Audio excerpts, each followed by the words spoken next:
Welcome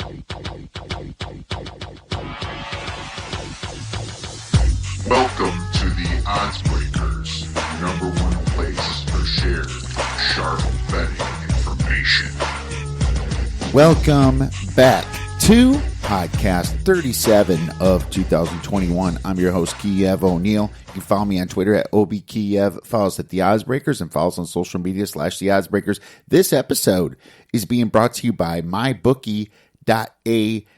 For a 50% sign-up bonus, please visit MyBookie and use the promo code ODDSBREAKERS. Terms, conditions, and location apply. If you'd like to help us out with our costs and sponsor the website and the podcast, we'd love to help you out. Please visit theoddsbreakers.com, click shop, and become a member.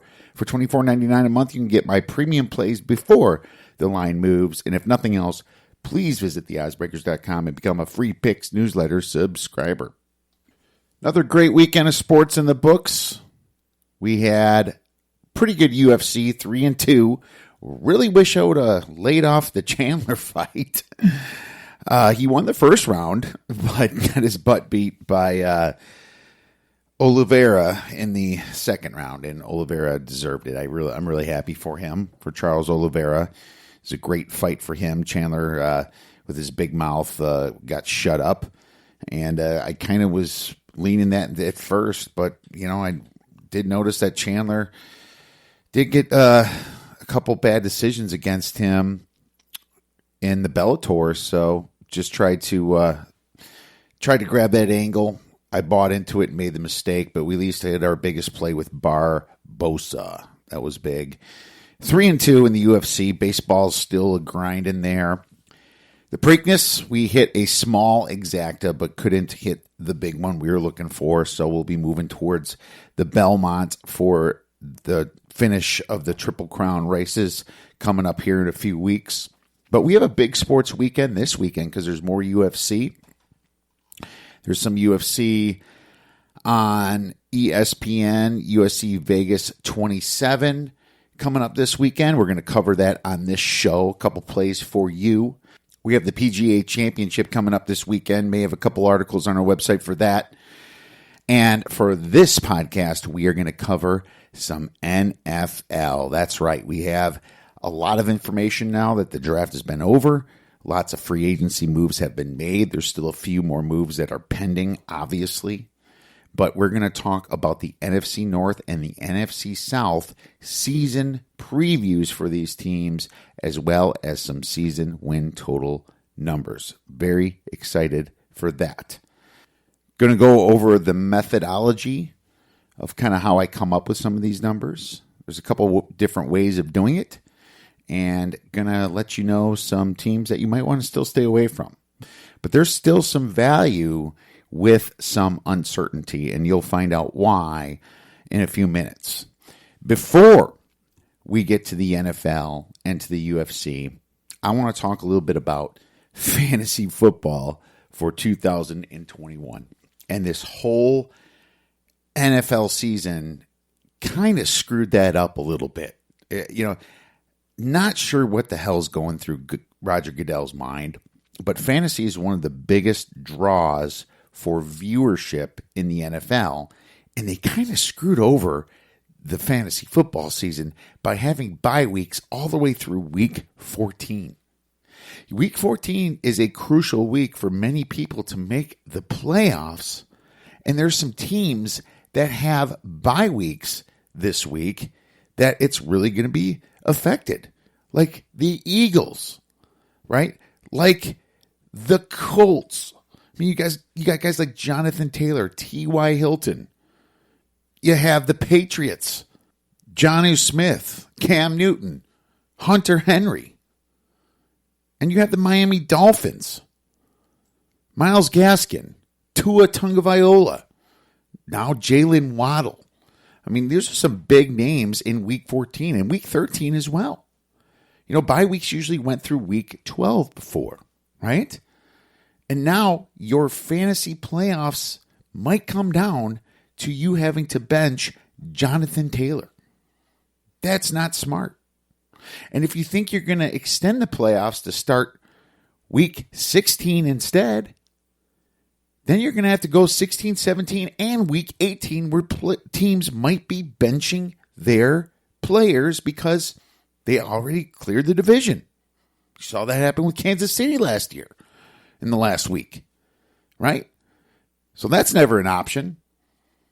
What's even more concerning is sometimes there might be a team that's 14-1, right, by week 17. And they might bench their players anyway because they already cleared the division at 14-3. If that happens, they might bench their players for 2 weeks to try to keep them healthy. So the NFL and Roger Goodell really screwed this up. I mean, obviously, it seems like there's going to be an additional week of fantasy. But if they would have at least had the bye weeks end on week 12 or even 13, then we still could have kept the schedule. You still could have kept a 13-week schedule and ended the fantasy season 2 weeks before the last game instead of 1 week before the last game. Oh, idiot. You know? But either way, fantasy football will always make adjustments, just like they did last year for some Wednesday games during the COVID season. But at the same time, this was very irresponsible for the NFL to do this and not even really think about fantasy football. You know, week 14 is key to make the playoffs now, just like week 13 was before. And having bye weeks going through that week is absolutely unacceptable. So there's going to be a lot of complaining going on, but we have to make adjustments as we go. My recommendation for fantasy football in 2021 is to have the playoffs start week 15, have an extra game throughout the season. If you have a guy on bye, you're going to have to suck it up. Maybe think about that during the draft. Then you got to start the playoffs week 15. Because 15, quarterfinals, whoever has the bye doesn't have to play. Week 16, you have the semifinals, and week 17, you have the finals, right? Because week 18, there's even more of a chance now that teams are going to be benching their players for finishing early. And that could still happen more on week 17 as well because the season's been extended. So as of right now, those are my thoughts. If you guys have any idea on how you want to manage your fantasy league, I'd like to hear it. Please feel free to tweet us at the Odds Breakers. Fucking bullshit! All right, let's get into our NFC North and NFC South season preview and win totals. Now, you might be thinking to yourself, why the hell are you talking about the NFC North when there's so much that can happen? Right? So much can happen because of Aaron Rodgers. The reason that I want to start with the NFC North is because we have no idea if or when Rodgers is going to commit to the Packers, and he might draw this out well past the start of training camp, possibly even into this season. So, looking at the NFC North, this whole Aaron Rodgers situation puts some value on two other teams because it's almost like a free roll. And I'll get into that a little bit more. Before I get into that, I want to talk about how I come up with some of these season win totals. Now, a lot of people say what you should do is power rate each game. Some people do that via a spreadsheet. Each team's power ranked. They assign home field advantage. If you want to get extra cute, you can look in bad spots in the schedule and assign travel spots and letdown spots, look aheads and things like that. And then you get up the percentage of winning, right? If it's, for example, a 3-point spread, that team has a 60% chance of winning, right? So you can take that, give it 0.6, and then maybe the next game they're favored by 7, and they have about a 75.2% chance of winning. You had 0.75, and so on and so forth, and you get your actual number of wins. A lot of people swear by doing that. The problem with doing that is that if you're really off on some of these teams, for example, we have no idea what Deshaun Watson's going to be doing this year. We have no idea what Aaron Rodgers is going to be doing.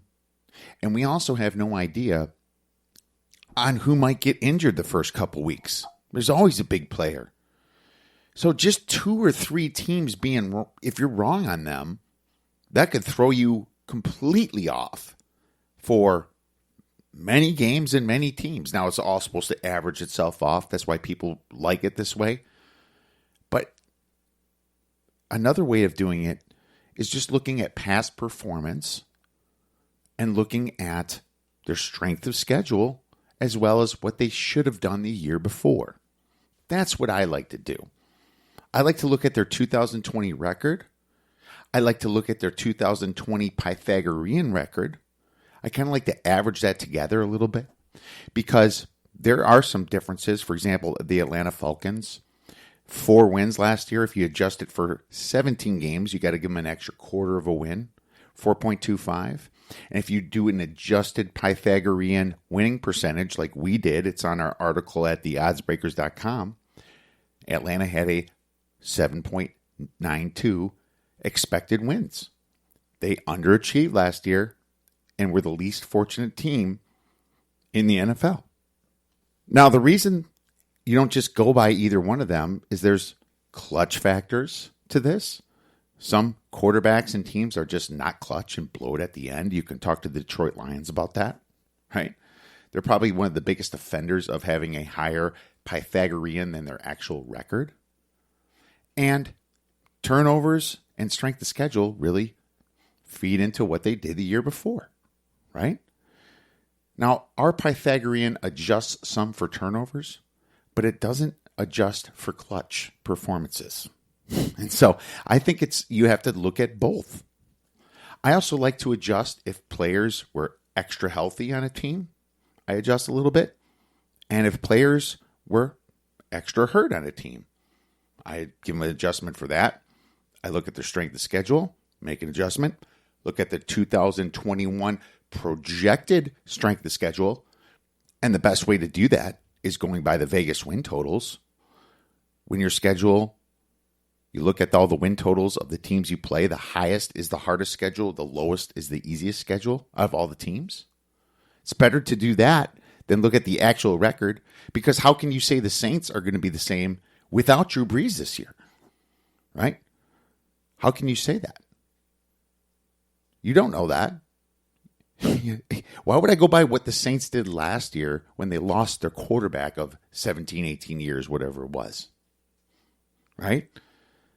Very important thing to consider.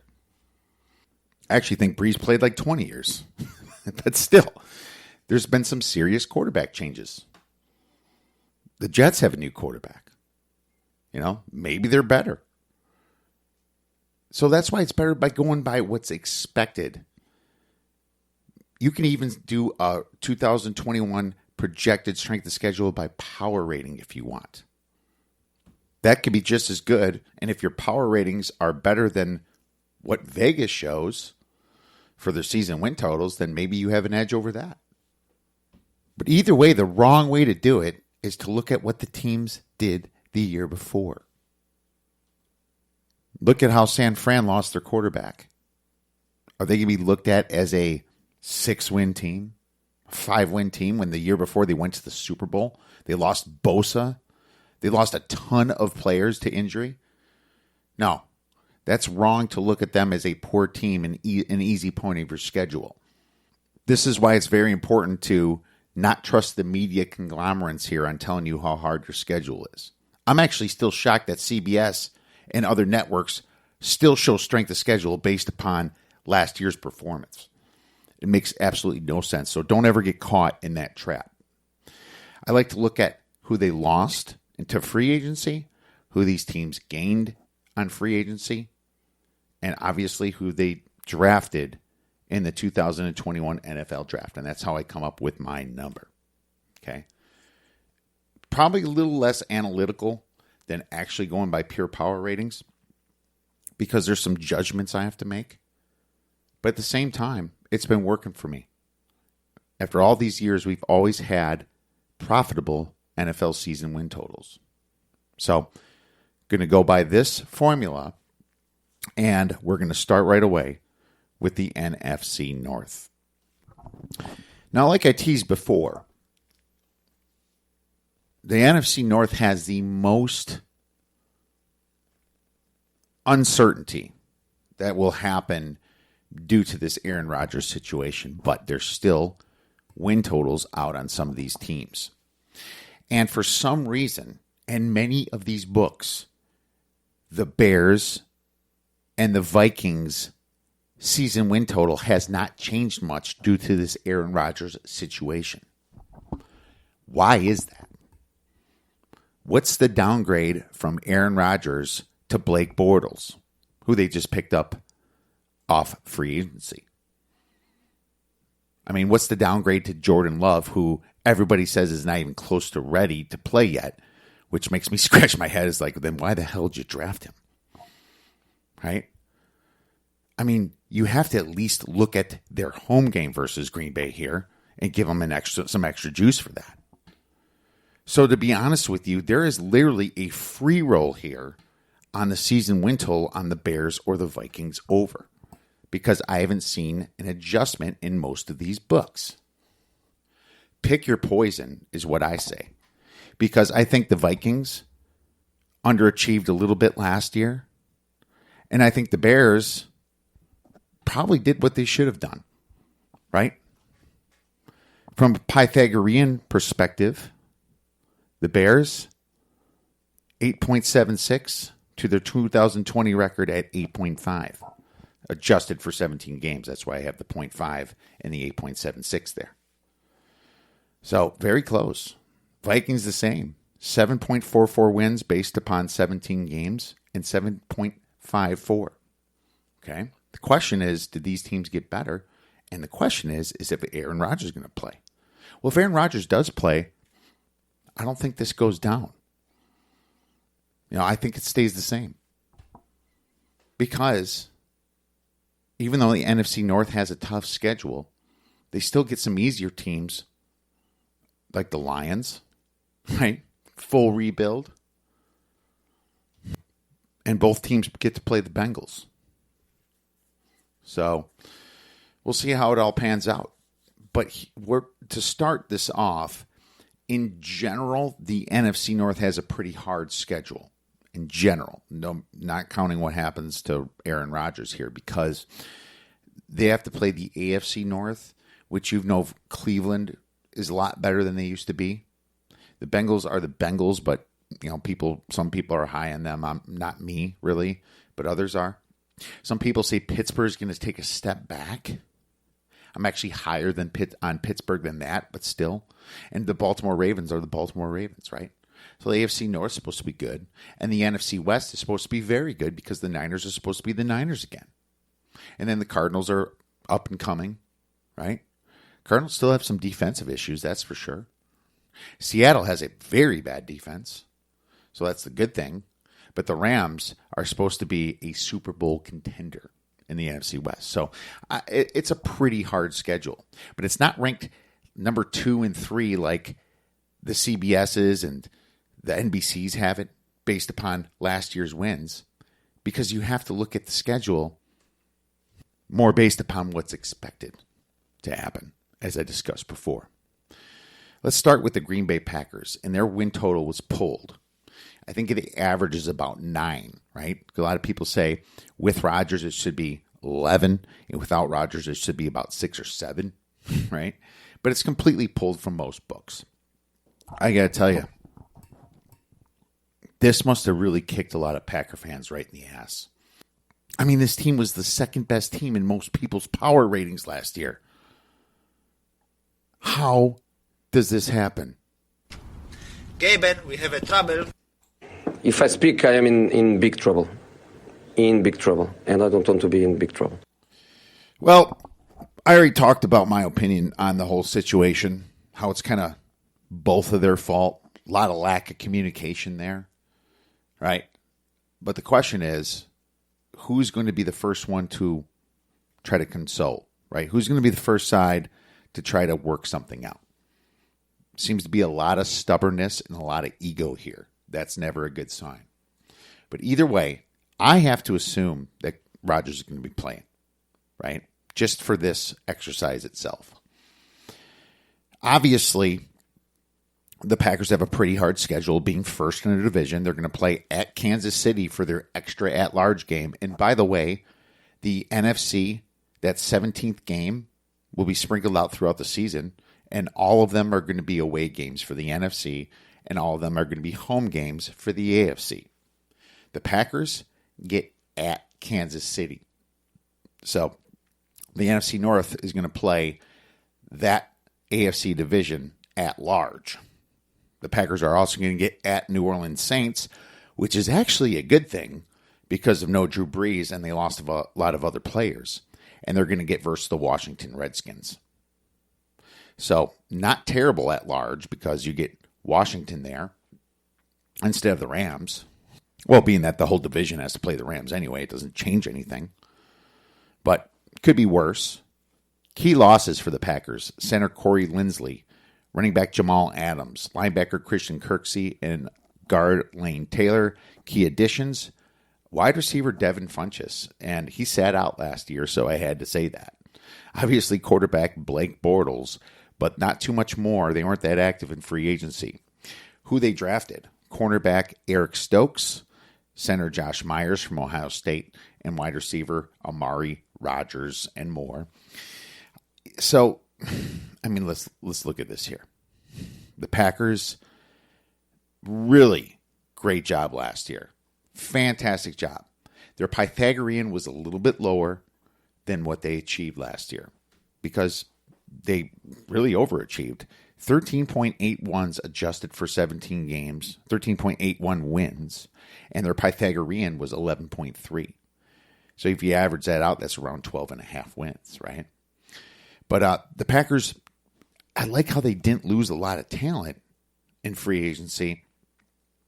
They just kind of have a harder schedule.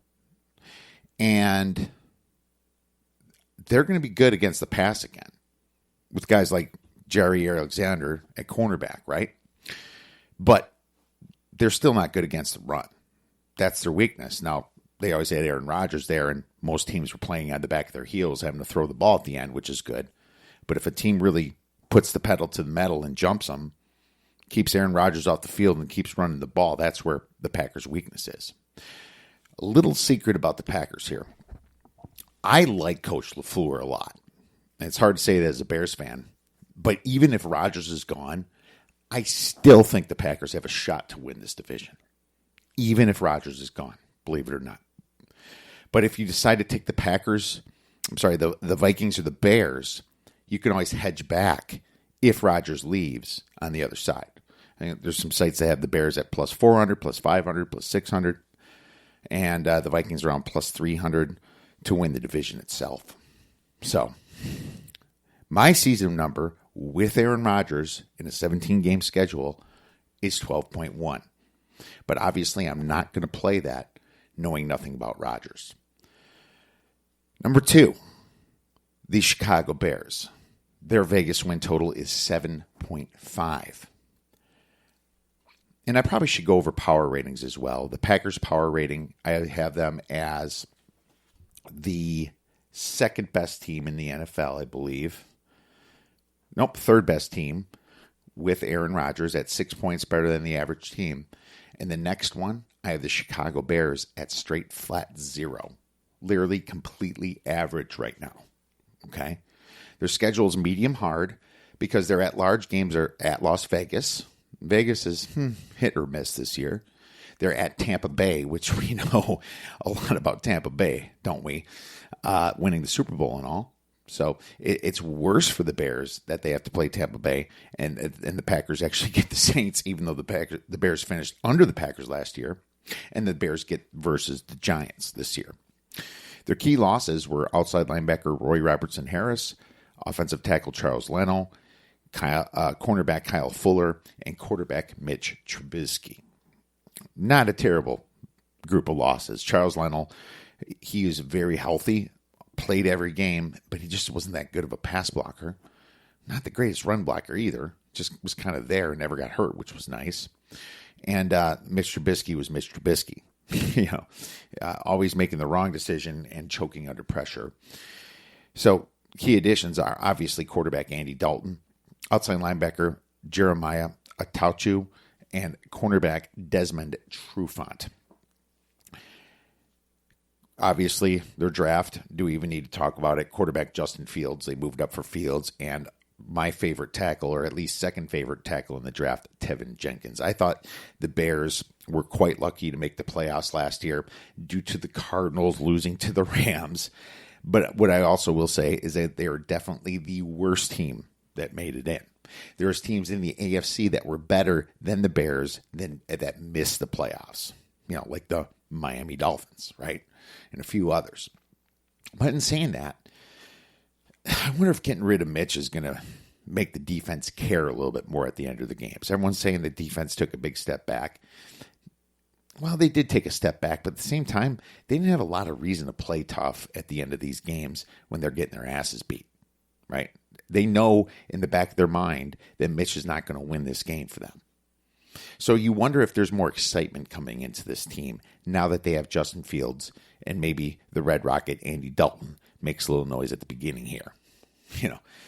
Andy Dalton was looked at as such a terrible move until the draft saved Ryan Pace's ass here.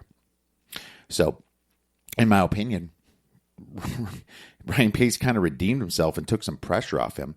But at the same time, I was down on Andy Dalton because I wanted Fitzpatrick. But I wasn't like to the point where saying he's a terrible quarterback like a lot of media pundits do. I mean, you have to remember that Andy Dalton in the first few years with the Bengals actually played pretty dang well. It took the Bengals. I thought he won 15 games one season. Maybe it was 13. But still, he took him to the playoffs a few times, right? And I didn't think they had that great of a coach. So there's something with Dalton there that if he can get his confidence, he can be good. I'm just going to forget about that year with the Cowboys last year because that Cowboys team was horrible.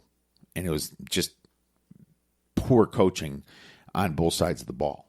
So, but either way, now that Fields is lurking and he's showing up for training camp and everything and OTAs, that's a great thing for the Chicago Bears. And just puts more pressure on Andy Dalton to be good. Nagy has to rely on his quarterbacks this year too because he's under pressure. I mean, this is sink or swim for both of those players. So, kind of like that. My season wins are 9 for the Bears. Okay? Even, so, 18 games, there's 9-8 is pretty average. 8-9 is pretty average. Obviously, you can't have 8-8 no more unless you have a tie, 8-1. But the Bears at 7.5 season wins, I think there's some value on the over due to the Aaron Rodgers situation especially, right? Because if you look at their Pythagorean expectation and their record adjusted for 17 games, it's already around 8.5. Did this team get worse? I don't think so. They are really weak at cornerback, but I wouldn't say they got worse because I think they've actually gotten better with Justin Fields there, right? I think 8 or 9 wins is very possible here, and you're going to get some plus money being that a lot of these 7.5s are juiced to the under here. So, in my opinion, it's a free roll with the Bears taking over 7.5 wins. And if you want, take them to win the division instead of the Vikings. I have no problem with that. But make sure you hedge back when you find out if Rodgers is gone with the Packers. All right, the next team we have is the Minnesota Vikings. Win total is 8.5, juice to the over, even close to 9 now. Maybe that did make a slight adjustment up. But same theory here, right? The Vikings power rating for me is slightly worse than the Bears at -0.5. But a lot of people have the Vikings better than the Bears. I don't see it because I'm not a big believer in Kirk Cousins, and that defense was just so bad last year. But at least their at-large games are a little bit more manageable because they have at Carolina, they have Dallas. The Bears get Tampa instead of Carolina. They have versus Dallas, which is probably just as good or worse than the Giants, right? And at the Chargers might be harder than the Raiders if you compare it to the Bears. Key losses tight end Kyle Rudolph, which was a leader to that offense, left tackle Riley Reif, free safety Anthony Harris, and defensive end Ifedi Odeningbo, which I probably just destroyed his name. Key additions, defensive end Stefan Weatherly, defensive tackle Delvin Tomlinson, safety Xavier Woods is back with the team, and outside linebacker Nick Vigil. Who they drafted? Tackle Christian Darrisaw, like him. Quarterback Kellen Mond, actually like him too. A lot of upside. Linebacker Chaz Surratt, I liked Chaz. And guard Wyatt Davis. I liked the Vikings draft. I really did. They're still getting younger. They made a lot of moves in free agency. But my biggest worry, like I said, Kirk Cousins. And I wonder if there's going to be some pressure on him and he doesn't respond well. I wonder when you're going to see Kellen Mond. Because I'm not even sure if it's a matter of if. I think it might be a matter of when. Now, Kellen Mond he played in an NFL-style offense. He didn't have the greatest numbers. But it's also because Texas A&M was a very good team and they ran the ball very well last year. Well, the Vikings are going to run the ball very well because they have Delvin Cook, if you remember that. Their problem is, like I said, on the defense, still very weak on that side of the ball. And if Zimmer does fix that this year and they take a big step forward, they will be better than the Bears. But I just don't like how their win total is the higher one, right? But at the same time, I don't have a problem with you taking like a plus 300 on the Vikings to win the division and see what happens that waits for the Packers. I wouldn't go any lower than that, though.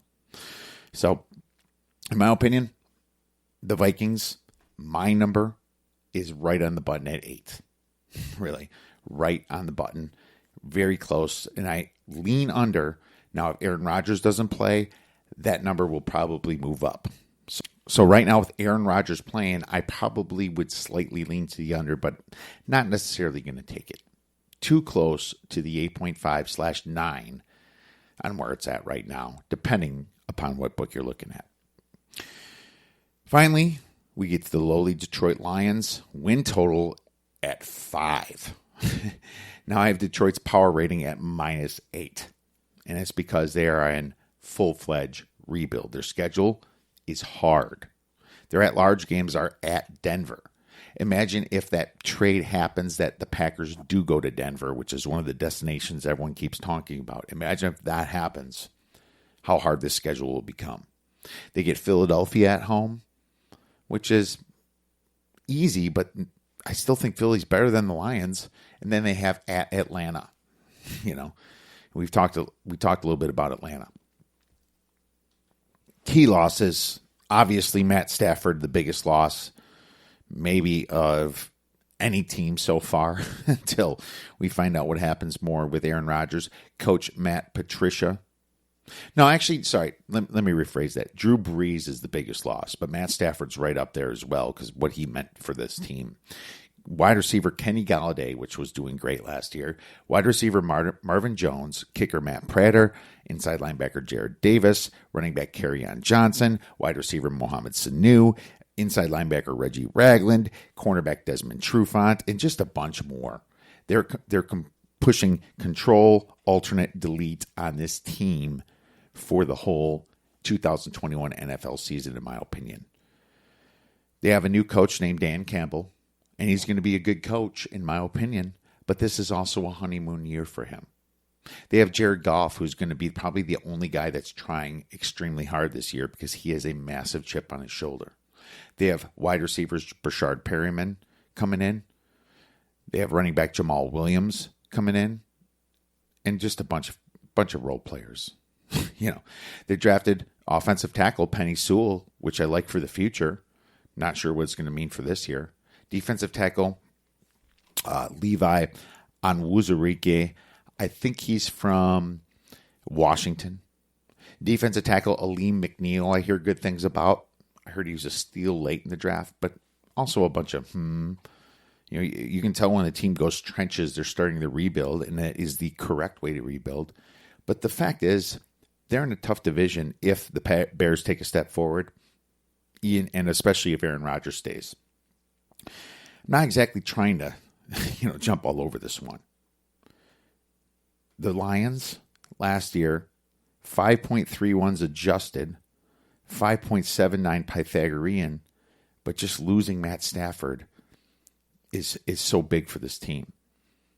You know, I give them a little bit back for what they drafted, and I guess a little bit to free agency, but they lost a lot more than they gained. And it was only a 5-win team in a 16-game schedule last year. So you're going to see a lot of effort from Jared Goff, and he's probably going to screw some team up and play out of his mind. You're going to be like, why didn't this Jared Goff show up for the Rams last year? But it's not going to be something that's consistent. It's not going to be something that you can rely upon week by week, like a guy like Matt Stafford would be. So just remember that. Pick your spots to bet on the Lions this year. But next year, this team is going to be loaded with draft picks. My season number for the Lions is 4 wins. That's not enough for me to bet the under 5. 5 is so small in the NFL, in my opinion, that 4 isn't enough to get there. I usually need at least a game and a quarter, game and a half when it comes to the lower end of the season win totals or the higher end of the season win totals to make a move. So there you go. That's your NFC North season preview. Lean to the under for the Lions. Now let's get into the NFC South. And they have kind of a medium schedule in general. This division's got to play the NFC East, which is good, right? The NFC East was the worst division in football last year. And the AFC East, which is also pretty good unless the Jets and the Patriots take a huge step forward, because I think Buffalo and Miami are going to be very good, right? Atlanta, new head coach in Arthur Smith. So we do have a coaching change in this division as well. He was an offensive coordinator for the Titans. You obviously have Tampa Bay coming off of their Super Bowl victory with Tom Brady.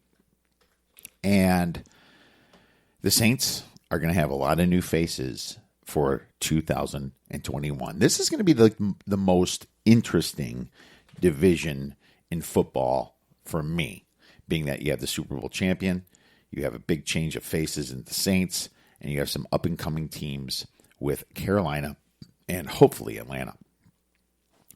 We'll start with the New Orleans Saints. Their Vegas win total is 9, juiced to the over. Their power rating, I have straight 0. 0. The lowest power rating I've had on the Saints in years. All right. You'll see why. At-large games versus Green Bay, which hopefully no Aaron Rodgers, at Seattle, and at Tennessee. Now the Saints, they lost a ton in free agency. And you know who Dat Nation is saying right now? Y'all ain't never got no money. I hate to live around a bunch of broke-ass people. No money. None. They are broke. This is the brokest team out of any team in the NFL because they paid so many of their other guys. Even with Breeze leaving, right? They have a couple quarterbacks there. They have Michael Thomas. They have a massive dead cap hit on Drew Brees. I believe it's something like $22 million. Ryan Ramczyk. They have a $11 million going to him. Marcus Williams, $10 million. Marshawn Lattimore, $10 million. Just a ton of dead cap money going out. So, Demario Davis, dead cap of $17.4 million. They had to restructure a ton of players. They had to let a lot of players go due to this. Drew Brees is obviously gone. Massive hit. Defensive end Trey Hendrickson. Linebacker Quan Alexander. Cornerback Janoris Jenkins. Defensive tackle Sheldon Rankins. Wide receiver Emmanuel Sanders. Tight end Jared Cook. And just a bunch of other dudes. Their key additions, tight end Nick Vanette. A couple other guys. Who they drafted? Defensive end Peyton Turner. Scratch my head with that Houston athlete. University of Houston Cougars. Quarterback Ian Book. Linebacker Pete Werner. My summary is yikes. This team lost the most out of any decent team out there that's not in a full rebuild. Breeze has been their leader for 20 years. All right. And not only did the Saints have nobody to sign, I don't like their draft that much. I really don't. I mean, the good news is that they have the potentially easiest schedule as a number one team. The fact that they get the Packers that might not have Rodgers, the fact that they get at Seattle, who the Rams are better, right?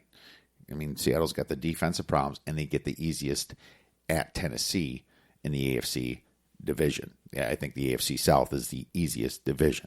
So that's good for them. But still, I just do not see how this team's going to recover unless Jameis Winston somehow quits throwing interceptions and becomes the quarterback prospect that he was supposed to be with the Tampa Bay Bucks. Huge questions there. Taysom Hill is choice number 2, but he's just that dink and dunk guy. Defenses will quickly sniff that out and hold them. Taysom Hill is not a starting quarterback for a reason. He's a gadget guy. My bold prediction is actually that Ian Book takes over at some point. And maybe he's like the next Drew Brees, but his arm strength didn't rank so high coming into this draft, and his height was obviously a problem. Drew Brees was able to overcome it, but a lot of quarterbacks can't. This team is looking under, in my opinion. Right. With all these changes, you can look at their 2020 record at 12 wins. Their Pythagorean was 11.54 adjusted. So just losing Breeze and all those players, you have to penalize them for. And their win total is 9, juice to the over. Sean Payton's going to cost me some money again this year, because I've faded them before in the past, and I was wrong. But I'm going to have to do it again. My number is 7.9 wins, and I'm taking the under on this Saints season win total. Where's my money, bitch? Next team, the Tampa Bay Buccaneers. 11.5 is the Vegas win total, juice to the over, minus 130. I have Tampa Bay's power rating as 7 points better than the average team, right under the Kansas City Chiefs. Number 2 out of all my power ratings. Schedule, medium easy.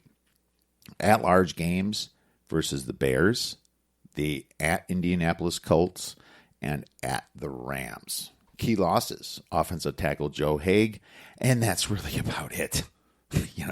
That's not much. Key additions, running back Giovanni Bernard, and that's really about it. But they didn't need anybody. This team retained everybody, it seems. Who they drafted: edge rusher Joe Tyron, quarterback Kyle Trask, perfect place for him to learn behind Brady, linebacker KJ Britt, linebacker Robert Hainsey. Last year, when I wrote this preview, if you remember, I said that Tom Brady was the biggest thing that's ever happened to Tampa Bay. Was I wrong? This team also didn't lose anybody, like I mentioned earlier, and they have a massive chance to win the Super Bowl in 2022, in my opinion. The crazy thing for me is that this team had the hardest schedule on paper last year and still won the Super Bowl. But what's even crazier is that they retain all their players after winning the Super Bowl. How often does that happen? Normally, guys leave and get paid from that team. Happened to the Chiefs. Happened to the Patriots many times. Right? I mean, I can see them winning plenty of games if they want to. Tom Brady did mention that he wants to go through a season undefeated. That'd be kind of a cool thing. But the thing that worries me is when they do finally get that loss, I think the Bucs are just fine with limping into the playoffs. I mean, why not? Right? Brady turns into a werewolf. Jekyll and Hyde. Actually, he's not even really Jekyll during the season. He's a great quarterback, but he just becomes absolutely elite when he hits the playoffs. Beats the crap out of all his competition. But I also have to worry about the Super Bowl letdown here. I mean, my number here is 13 11.25 wins. They won 11 games last year, adjusted for 17 games. That's about 11.7. Their Pythag was 11.32. And they didn't lose anybody. And they just got better and better at the end. I mean, I'm going to lean over, but I'm not taking it. You know? Just because what I said, this team, they're fine with just getting into the playoffs, in my opinion. Kind of like how the NBA is a little bit. But I'm going to lean to the over. Number 3, the Carolina Panthers. Win total is 7.5, juice to the under, minus 130. Carolina's power rating, minus 1.25. At-large games versus Minnesota, at Arizona, at Houston. Not terrible, especially with Houston there.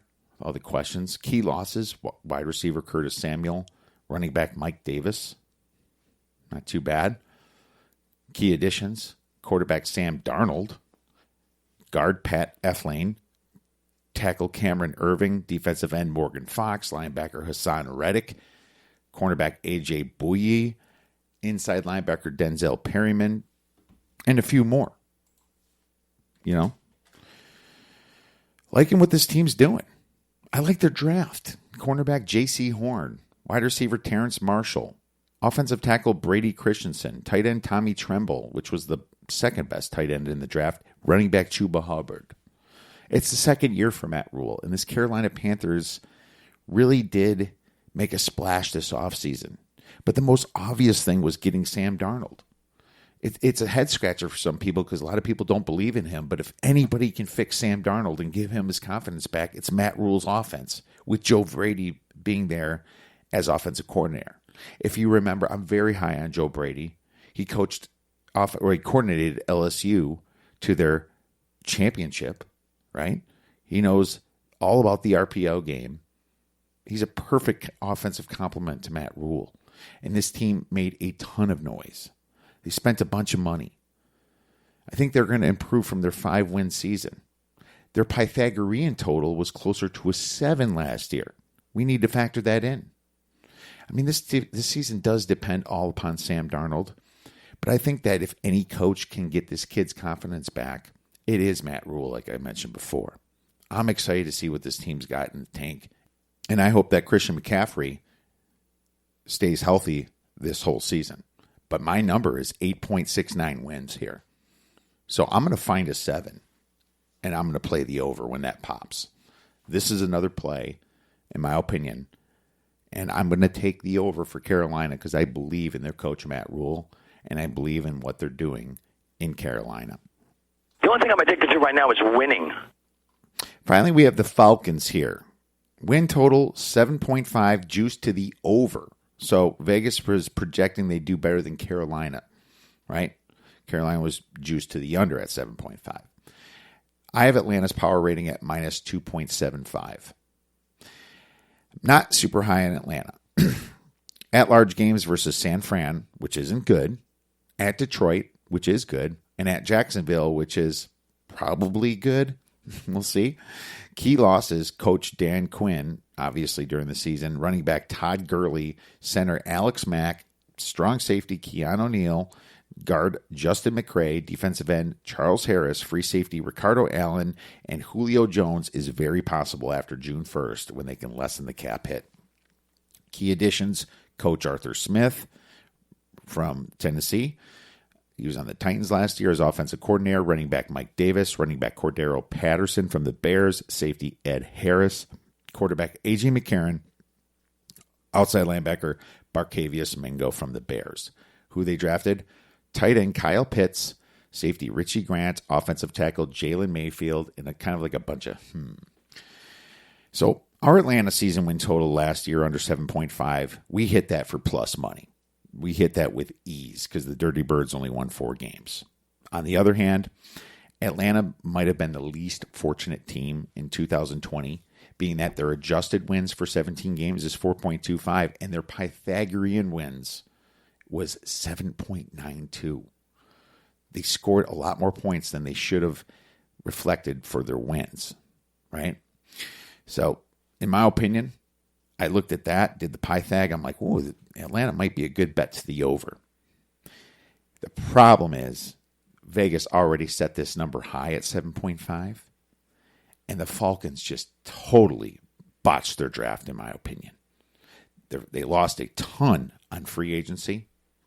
And the Kyle Pitts thing looks sexy, but just adding another pass catcher, it really wasn't their problem in the first place, while they left their defense pretty much vacant, right?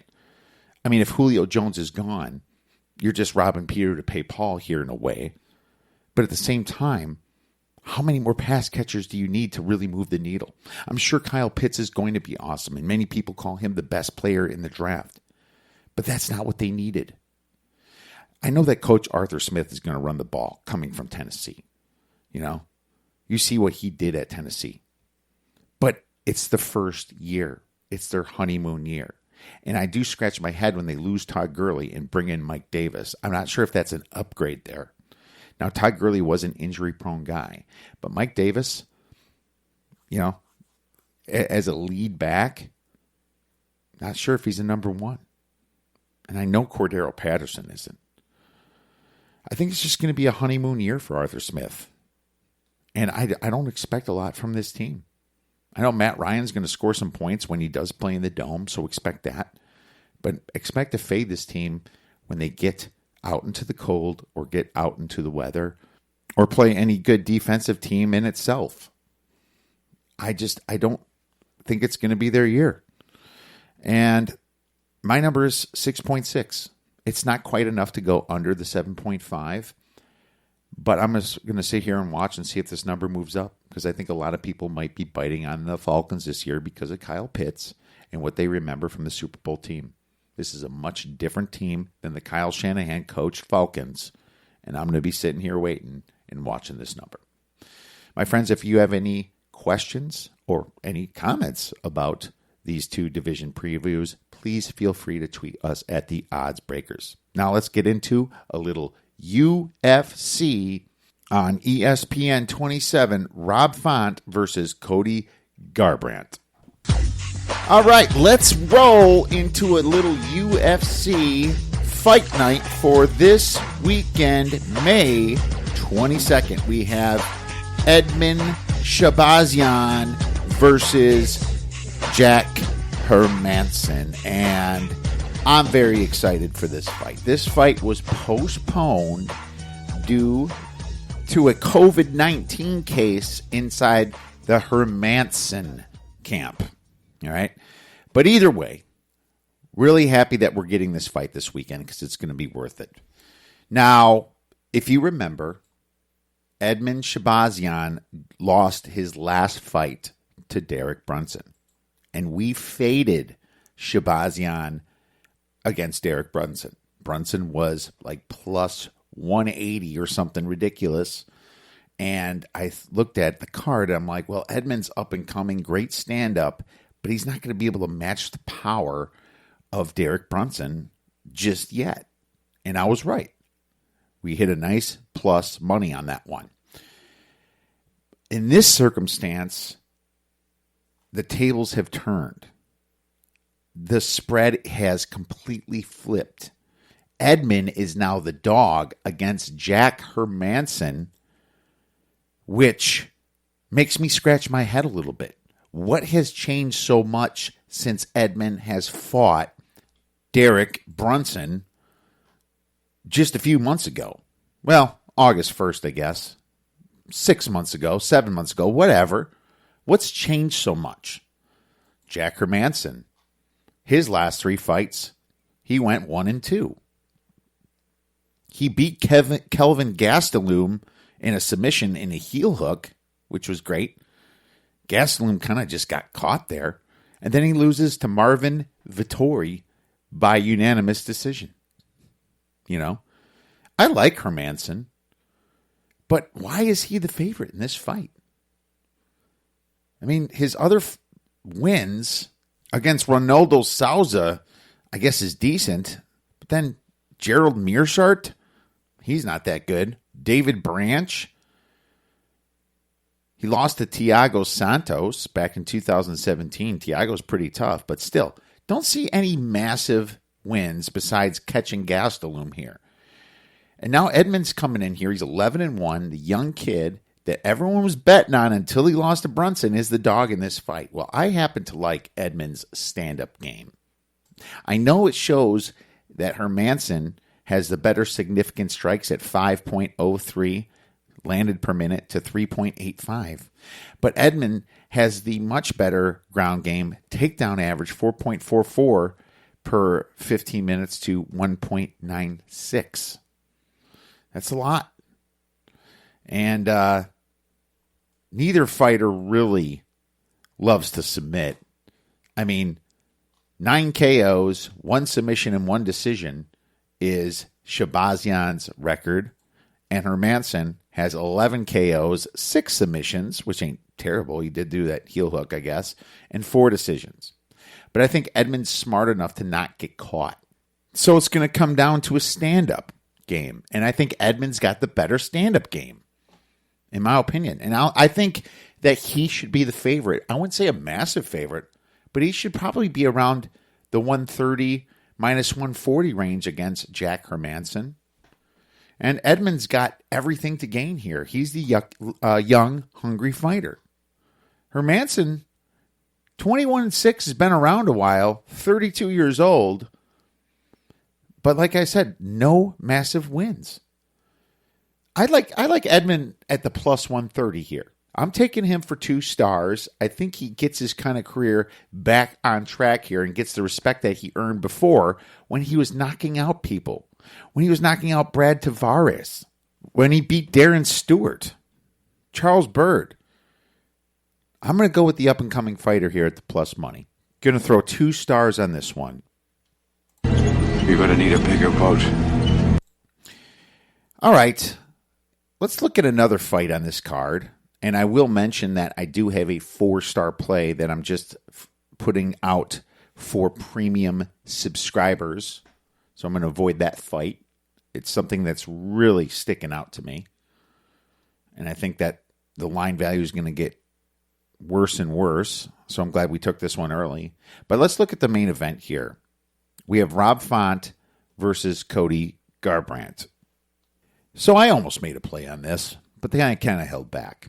You have 2 bantamweight guys, that's 135 pounds, squaring off. Good records. Rob Font is 18-4. He's been in the UFC for quite some time, since 2014. And Cody Garbrandt's been there a while as well. He's a little crazy. He's been in the UFC since 2015. Both these fighters kind of went on a hell of a streak, right? I mean, Garbrandt was undefeated till 2017 when he fought Dillashaw, and he lost 2 times in a row to Dillashaw. He was KO'd both times, and then he lost to Pedro Munhoz KO in 2019. Then he comes back and beats Rafael Assunção. Rafael's a good fighter. Yes, Rafael actually beat Rob Font.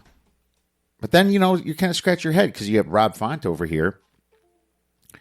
He's got 3 wins in a row since his last loss, which was to Rafael. He beat Sergio Pettis, Ricky Simon, Marlon Moraes. And Moraes is a pretty good fighter. Moraes has been there a while. He's beaten some guys like Aljamain Sterling, Rafael Assunção, Jimmy Rivera, John Dodson, Jose Aldo. Then he lost to Corey Sandhagen and Rob Font. So I find this fight really interesting. I feel like Font has kind of gotten better his last few fights.